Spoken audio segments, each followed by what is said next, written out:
संक्रांति वाले दिन सूर्यनारायण भगवान जी को जल अर्पित करने के लिए आपको सबसे पहले एक इस तरीके का गंगा सागर या इसे रामजारा भी कहते हैं, ये चाहिएगा। अगर आपके पास में तांबे का नहीं है तो आप पीतल का भी यूज़ कर सकते हो। अगर आपके पास में पीतल का नहीं है तो आप स्टील का भी यूज़ कर सकते हो। वैसे कहते हैं कि पूजा पाठ में स्टील का जो होता है वो यूज़ में नहीं लेते हैं, लेकिन मैं तो ये कहूँगी कि जैसा भगवान ने आपको दिया है वैसा ही आप यूज़ कीजिए और फिर भगवान अपने आप ही देखेंगे और फिर अपने आप ही आपको देंगे भी। तो आपके पास जो भी है आप उससे ही ना जो है सूर्यनारायण भगवान जी को जल अर्पण कीजिए। लेकिन हो सके तो आपके पास अगर तांबे का है तो आप तांबे का ही यूज़ कीजिए। तो यहाँ पर आपको एक इस तरह से कलश चाहिएगा, रामजारा भी बोलते हैं इसे, और साथ ही आपको इसे बोलते हैं रोली या सिंदूर भी बोलते हैं। सिंदूर वो होता है जो हनुमान जी को चढ़ता है, तो ये रोली होती है। तो आपको एक ये चाहिएगी रोली, साथ ही आपको तिल चाहिएंगे क्योंकि संक्रांति पे तिल का बहुत महत्व होता है, तो आपको तिल भी चाहिएंगे। और इसके अलावा आपको चाहिएंगे चावल, अक्षत। तो ये बिना धुले हुए चावल हैं, लेकिन आपको धो करके और फिर इसके अंदर डालना है।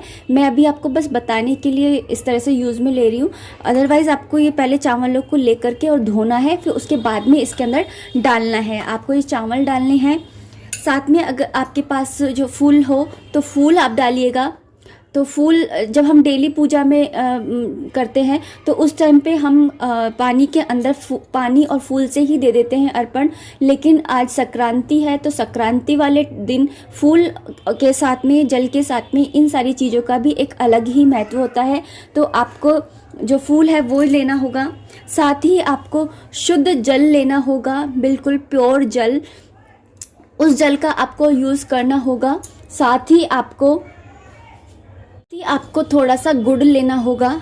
तो ये सारी चीज़ें आपको इस कलश के अंदर डालनी है, और इतनी क्वांटिटी में नहीं डालनी है। आपको चुटकी भर सिंदूर डालना है, थोड़ा सा इस तरीके से,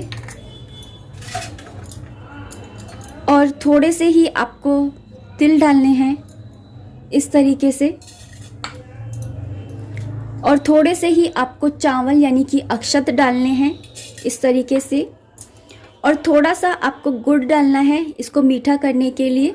तो अगर आपके पास गुड़ नहीं हो तो आप जो है चीनी का भी यूज कर सकते हो।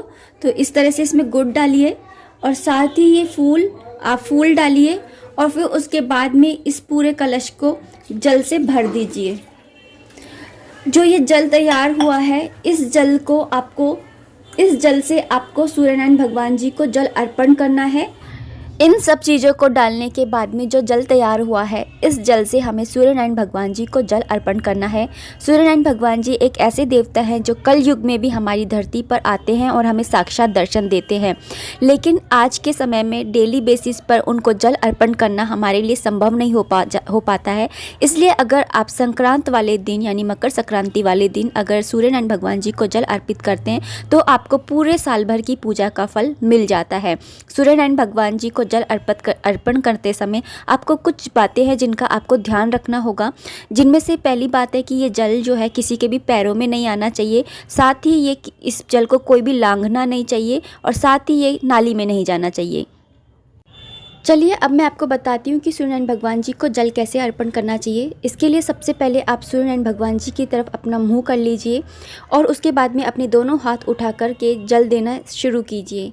ध्यान ये रखिएगा कि जो जल है वो ज़मीन पर नहीं गिरना चाहिए। आप सामने एक गमला रख सकते हैं। अगर आपके पास में गमला नहीं है, यानी आपके पास में अगर आप अपार्टमेंट में रहते हैं और प्लांट्स नहीं लगा सकते हैं और आपके पास गमला नहीं है, तो आप इसकी जगह पर एक भगोनी का भी यूज़ कर सकते हैं। एक भगोनी में भी आप पानी डाल सकते हैं, और बस ध्यान ये रखिएगा कि जो जल है वो ज़मीन पर नहीं गिरना चाहिए, क्योंकि अगर इस जल को कोई भी लांघ जाता है तो आपको भी और जिसने लांघा है उसको भी पाप पड़ता है। साथ ही अगर कोई उस पर पैर रख देता है तो उसको भी पाप पड़ता है। साथ ही ये जल जो होता है वो नाली में भी नहीं जाना चाहिए। इसलिए इस तरीके से जल देना बहुत ज़रूरी है।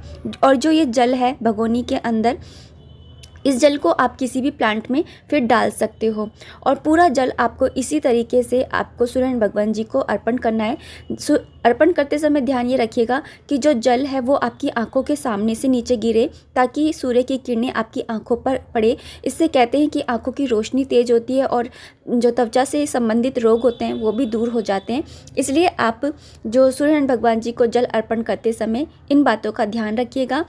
जल अर्पण करने के बाद में सबसे पहले जो हाथ में इस तरह से जो तांबे का जो जिस भी पात्र से आप जल दे रहे हैं उस पात्र को दोनों हाथों से अच्छे से पकड़ करके और फिर परिक्रमा देना शुरू कर दीजिए। परिक्रमा आपको देनी है 5 या 7। इस 5 या 7 परिक्रमा आपको देनी होती है और हर परिक्रमा के बाद में आपको उन्हें झुक करके थोड़ा सा प्रणाम करना होता है। साथ ही परिक्रमा देते समय आपको एक मंत्र का जाप करना होता है जो है ओम सूर्याय नमः। या तो आप इस मंत्र का जाप कर सकते हैं ओम सूर्याय नमः, या फिर आप इसके अलावा ओम सूर्य देवाय नमः इस मंत्र का भी आप जाप कर सकते हैं। 5 बार परिक्रमा करने के बाद में आप सबसे पहले जो जल है उस जल को छू करके आशीर्वाद लीजिए, अपने माथे पर लगाइए और माथे पर लगाने के बाद में उस जो जल है उसे आप किसी भी प्लांट में डाल सकते हैं, किसी भी पौधे में डाल सकते हैं। तो आपके मन में क्वेश्चन आएगा कि क्या हम तुलसा जी के अंदर, तुलसा जी का जो पौधा होता है उसके अंदर हम ये जो पानी होता है वो डाल सकते हैं क्या? हाँ दोस्तों, आप तुलसा जी के अंदर पानी डाल सकते हैं, क्योंकि कई घर ऐसे होते हैं जहाँ पर प्लांट्स नहीं लगे होते हैं, सिर्फ तुलसा जी का ही पौधा होता है। तो आप तुलसा जी के पौधे में भी इस पानी को डाल सकते हैं। और अगर आपके पास में तुलसा जी का भी पौधा नहीं है, कोई और पौधा है, तो आप उसमें भी डाल सकते हैं। और अगर आपके पास में कोई जैसे कच्ची मिट्टी का मकान है बना हुआ, जैसे गार्डन वगैरह है, तो आप वहाँ पे सीधा फ्लोर पर भी दे सकते हैं। बस इतना सा ध्यान रखिएगा कि किसी का भी पैर ना पड़े। तो इन सारी चीज़ों का आपको ध्यान रख करके सूर्यनारायण भगवान जी को जल अर्पण करना है। क्योंकि आजकल के समय में हम लोग, कई घर ऐसे हैं जो फ्लैट में रहते हैं कई लोग, तो वहाँ पर ये सारी सुविधाएँ जो हैं वो पॉसिबल नहीं हो पाती हैं कि हमारे को कच्ची मिट्टी का घर मिले, जहाँ पे गार्डन मिले। तो ये सारी चीज़ों से हम जो है जल अर्पित कर सकते हैं।